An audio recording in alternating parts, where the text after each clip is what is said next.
Part 1. For questions 1 to 5, choose 5 answers from A to H. Which of these statements about boomerangs does the speaker make? First, you have some time to look at questions 1 to 5.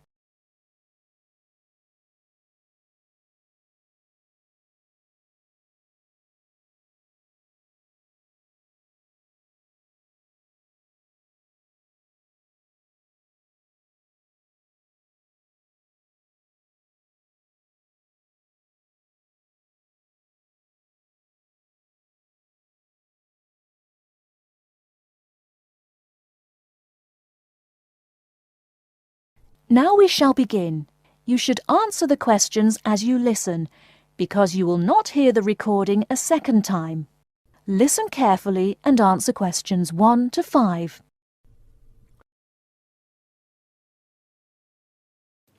Most people probably don't realise what a clever thing a boomerang is.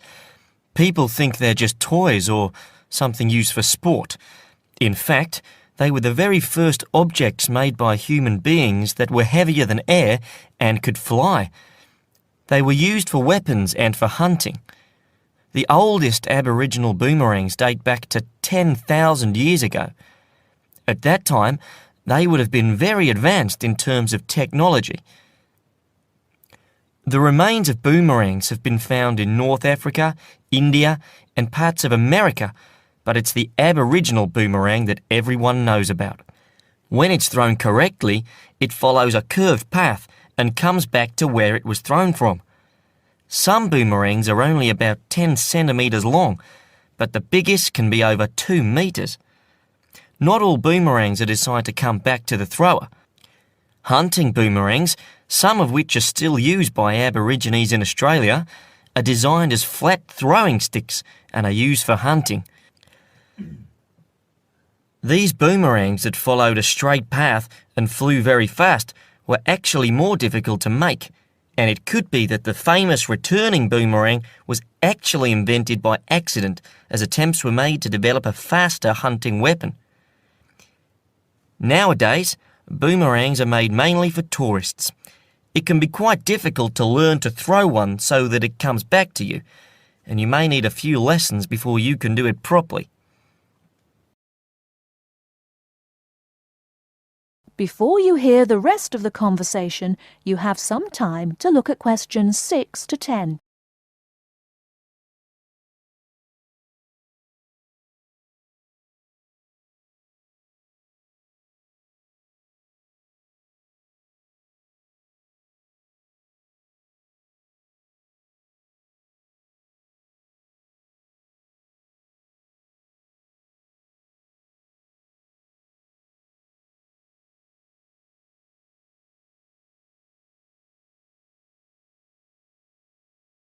Now listen and answer questions 6 to 10. Of course, it's not really clear who exactly invented the television. A number of different scientists and inventors were working on similar projects at the same time. But a man from my country, John Logie Baird, is the man who created the first working television system. He first demonstrated his invention to the public in 1925. At one of London's most famous department stores, Logie Baird demonstrated how silhouette images could be seen to move on a screen. In 1926, he demonstrated his invention again, this time at his laboratory to the Royal Institute and to reporters from the Times newspaper. The quality of the projected image had improved greatly, and the event is considered to be the first real demonstration of a television system. In 1928, Logie Baird developed his invention and demonstrated the first transmission in colour. That is the end of part 1. You now have half a minute to check your answers.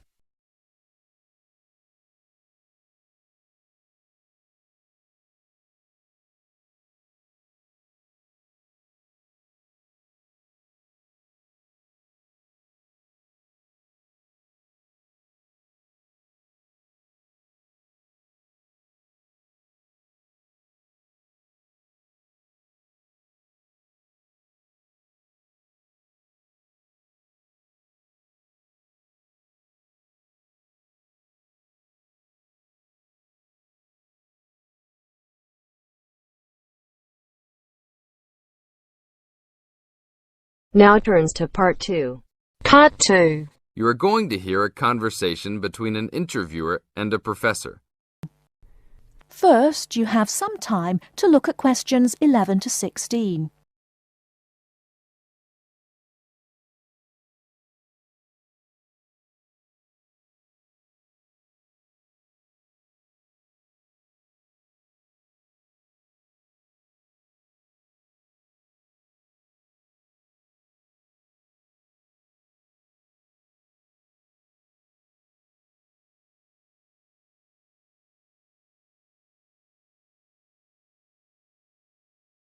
Now, listen carefully and answer questions 11 to 16. Today I'm here with Professor Nittick, who is our new university president. He has been a professor for 20 years and teaches many of the best classes on campus. I know many of you have had him as a teacher and know of his brilliance. Good morning, Professor Nittick. Thank you for stopping by the student station. Thank you for having me here. It is always great to get to meet many of the students who are involved with our school. I haven't been here since 2 years ago. Yes, I remember at that time you were still teaching every semester. 2 years later, you're only teaching every once in a while. But it seems like you are still always busy. The administration world is just as busy as the teaching world for you. How do you stay in touch with the university, even with the change in your everyday duties? I try to stay in touch with what is popular with the university students. I usually spend time with as many students as I can. They usually give me insight into what the new concerns and beliefs are for the new generation. On top of that, I try to be as youthful as I can. I consider myself to be youthful, at least for my age. So I always have a good time and try to stay young. I try my best to not just be a teacher, but also participate in university life. Interesting.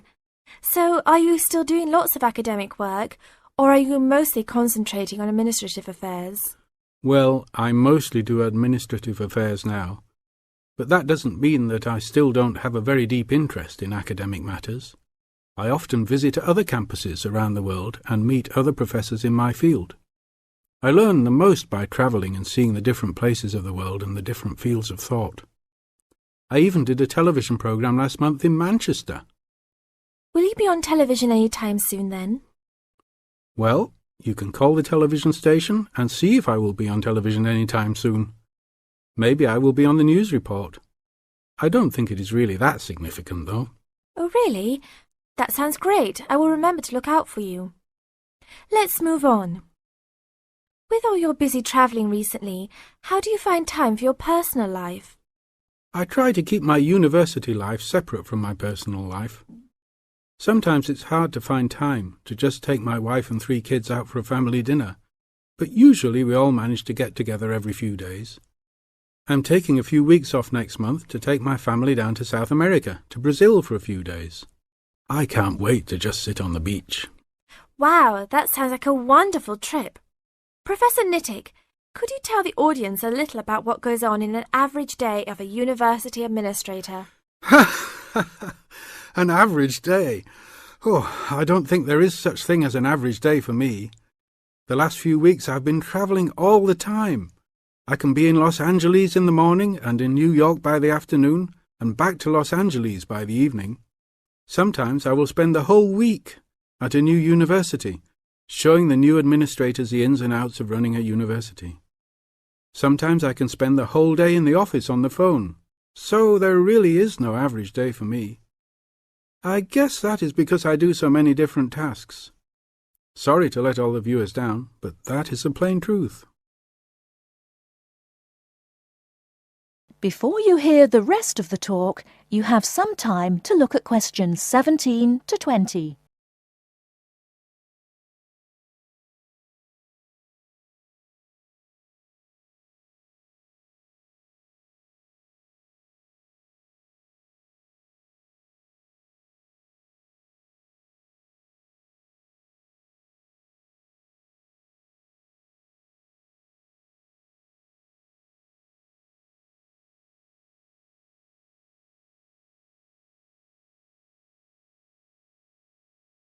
Now listen and answer questions 17 to 20. Well, I guess I can sum it up for them. You are a busy man. That is probably a good description. So, are there any immediate plans for the coming few weeks? Well, I'm in Los Angeles for the next 2 days, and then I fly to Colorado to meet a new prospective professor for our university. I will be in Colorado for about a week. Then I go to Japan for the next 10 days to meet with our university branch in Japan about record sales there. After that, I return to Los Angeles for a week, just in time for the graduation of the class of 2001. There you have it, my next month's schedule. Thank you very much, Professor Nittick. I always enjoy having you on our show. We hope to have you back on our show next time. The end of part 2. You now have half a minute to check your answers.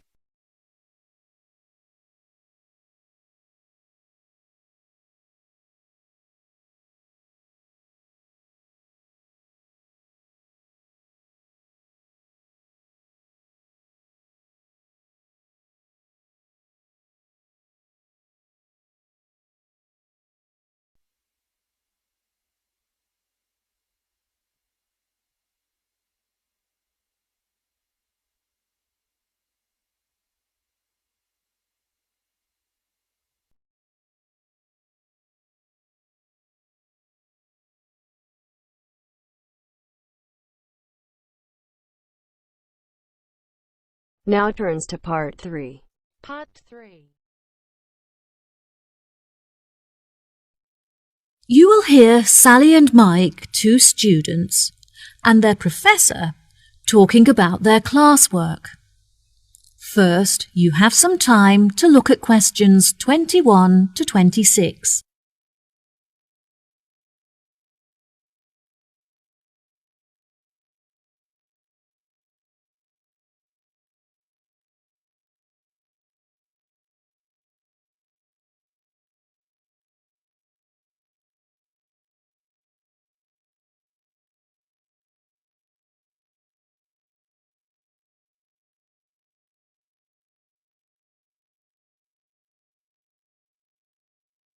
Now, listen carefully and answer questions 21 to 26. Hello, Sally and Mike. Hello, Professor. Welcome to the third meeting of our after-school club, where we discuss topics from the syllabus in order to help you to understand your classwork better. Now, I hope that you've read the notes I gave you last week on the ancient African traditions, as this will be the focus of our discussion today. Who can tell me how they were able to recognize different stars? Did they measure the distance between them? No, Sally, I'm afraid that's incorrect. Mike, do you know the answer? Historians used to think that the ancient Africans recognized stars by observing the manner in which they affected each other, but further research showed that they used the location of the stars in order to distinguish one from the other. Well done, Mike. Very good. Can either of you tell me anything about the Wayaka people? They have a lot of money, but do not trust banks to keep it safe. They believe that it's in their best interest to help themselves, not assist others. Instead, the tribe looks after their own finances and generate income from lending money to others in low-interest loans. What problems do the Africans suffer from? They used to suffer greatly from drought. However, they have now developed clever ways of overcoming it by moving to higher land. There are, however, far more predators in these mountainous areas, so it is vital that the Africans learn how to protect themselves in this new environment. Yes, that's right. Also, compared to more developed countries, the Africans are less concerned with their international status, which I find interesting. Very good. What else are the local people concerned with? Unlike other, poorer tribes, they have plenty of nourishing food, and they are able to afford vaccines that prevent them from catching diseases. They historically lived in the west of Africa, although later they were chased off their land by other tribes competing for food and water. It is their hope that they will eventually be able to return to their original homeland. Why has the financial condition of the African people deteriorated? Despite their modern transportation system, they find it very difficult to trade, because their tools are not sophisticated enough to mine minerals from the land. They have permission to engage in these commercial activities, so once they have the right tools, they will be able to develop a very large income from trade. Do you think that this new income will stop Africans suffering from starvation in the near future? Unfortunately, I don't think so. They should be able to start trading next year, but they will only have enough income to start growing sufficient food and crops to support the local people in the long-term future. Yes, that's correct. Before you hear the rest of the conversation, you have some time to look at questions 27 to 30.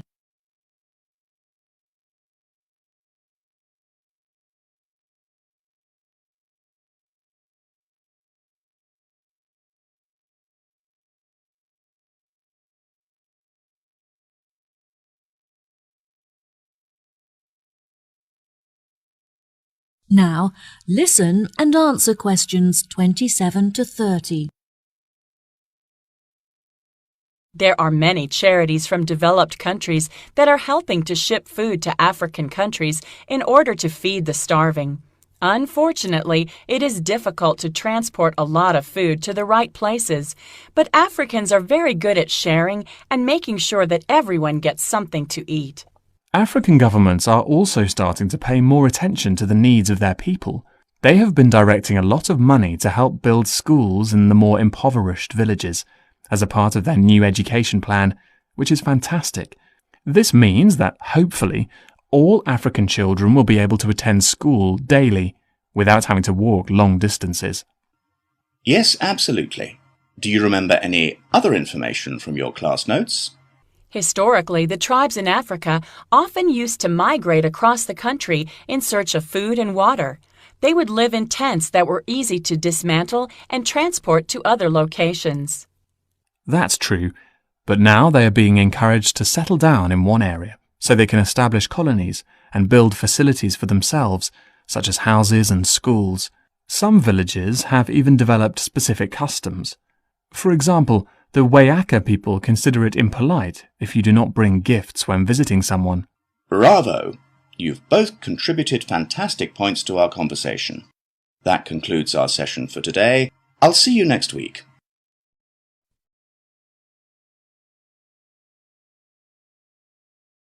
That is the end of part 3. You now have half a minute to check your answers.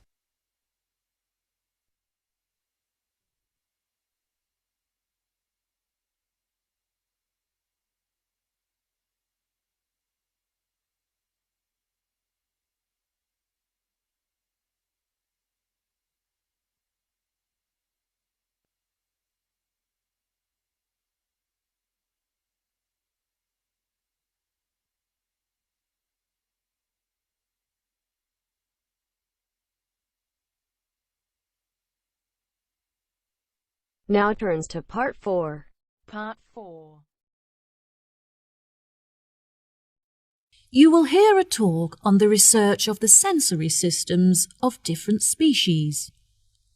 First, you have some time to look at questions 31 to 40.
Now, listen carefully and answer questions 31 to 40. Good day, ladies and gentlemen. Welcome to the second lecture in our series on animal senses. Today I'll be comparing the sensory systems of different species and discussing how these senses enable them to explore their environment. When it comes to the sense of smell, you may think that human beings have powerful and well-evolved sensory systems. However, some animals have a sense of smell that is far more powerful than ours. Dogs, for example, have a sense of smell that is 40 times greater than a human's and can distinguish 220 kinds of smell. Some animals can even smell odours that are undetectable by the human nose, such as carbon dioxide. There are also animals that have a relatively weak sense of smell. For example, there are species of beetles that can recognise the odours of certain plants but not others. The bee is an interesting example to examine in reference to smell because they experience this sense via their antennae. Bumblebees have stings, but it's rare that they actually use this weapon. When a bee feels threatened, it will use its legs to signal and warn others about the threat before it stings. This is called a signalling posture and involves the bee lifting its two back legs into the air. Within any hive, there is a hierarchy with the queen bee at the top. The queen bee is able to control the colony by monitoring its movement through her feet. The queen bee is the only reproductive female in the entire colony, and she is also able to sting multiple times, unlike the worker bees that will die if they sting. In the insect world, scent can also be used to facilitate mating, as females decide whether or not to mate with a male, depending on the quality of his scent. One such example of this is the female butterfly, who will only mate with the male butterfly that produces the strongest pheromones. This is how the species ensures that only the best genes are perpetuated in order to create the strongest offspring. Next, we move on to the hearing sense of beetles. Interestingly, beetles do not have ears, but instead use their feet to detect vibrations caused by sound. This is particularly useful when searching for food among the trees in which they live, as they are able to detect the location and movement of their prey by monitoring vibrations in the woodlands. The final sense that we'll be looking at today is sight. Snakes are a particularly interesting case study, as they do not see shapes and colours as humans do, but instead hunt their prey by detecting the heat radiating from their mouths. This makes them incredibly effective predators, as they are able to zero in on their prey very quickly and efficiently. From a distance, a snake is able to locate the heat radiating from a mouse, for example, and upon moving closer will be able to determine its body shape. This can help prevent the snake from attempting to attack prey that is too large for it. Once a snake has killed and eaten its prey, it goes into a state of hibernation, whereby all of its energy is directed towards digesting the food stored in its stomach. Depending on the size of the snake and its prey, this hibernation can last from hours to days. Once fully fed, a large snake will not need to eat again for the next couple of weeks. During the breeding season, however, female snakes will feed more frequently. The heat detection of a snake is very complex, and can be even more effective than the vision of a human. It not only uses heat to determine the location of its prey, but before it commits to hunt, it will also use the heat to calculate how much distance it has to travel in order to reach it. This prevents the snake from wasting energy hunting prey that is too far away to catch. That is the end of part 4. You now have half a minute to check your answers.